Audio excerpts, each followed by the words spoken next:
Election commission نے سنی اتحاد council کے کوٹے کی مخصوص نشستیں دیگر جماعتوں میں بانٹ دیں۔ مخصوص نشستوں کی الاٹمنٹ مکمل ہو گئی۔ مسلم لیگ نون 123 نشستوں کے ساتھ سب سے بڑی جماعت بن گئی ہے۔ پیپلز پارٹی کے ارکان کی مجموعی تعداد 73 ہو گئی۔ رپورٹ دیکھیے۔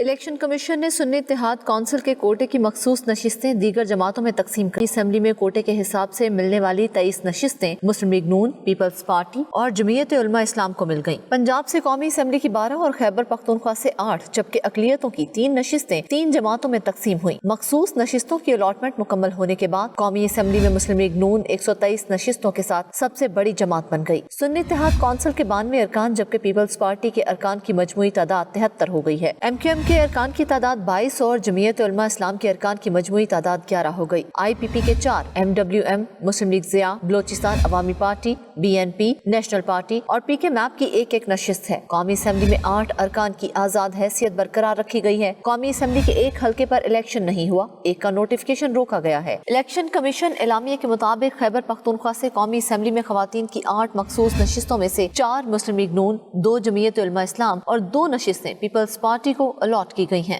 پنجاب اسمبلی کے لیے اقلیتوں کی نشستوں کا نوٹیفکیشن بھی جاری۔ نون لیگ کو 2 اور پیپلز پارٹی کو 1 نشست ملی، جس کے بعد طارق مسیح وسیم انجم رکن پنجاب اسمبلی منتخب ہو گئے ہیں۔ الیکشن کمیشن نے سندھ سے خواتین کی مخصوص نشستوں کا نوٹیفکیشن بھی جاری کر دیا۔ پیپلز پارٹی اور ایم کیو ایم کو 1 نشست ملی ہے۔ اب سندھ اسمبلی میں پیپلز پارٹی کی نشستوں کی تعداد 116 جبکہ ایم کیو ایم کی نشستوں کی تعداد 37 ہو گئی ہے۔ سندھ اسمبلی میں سنی اتحاد کونسل کے 9، جی ڈی اے کے 3 اور جماعت اسلامی کا 1 رکن موجود ہے۔ الیکشن کمیشن نے فارم 45، 46، 48 اور 49 ویب سائٹ پر جاری کر دیے۔ ویب سائٹ پر چاروں صوبائی اور قومی اسمبلی کے حلقوں کے فارم جاری کیے گئے ہیں۔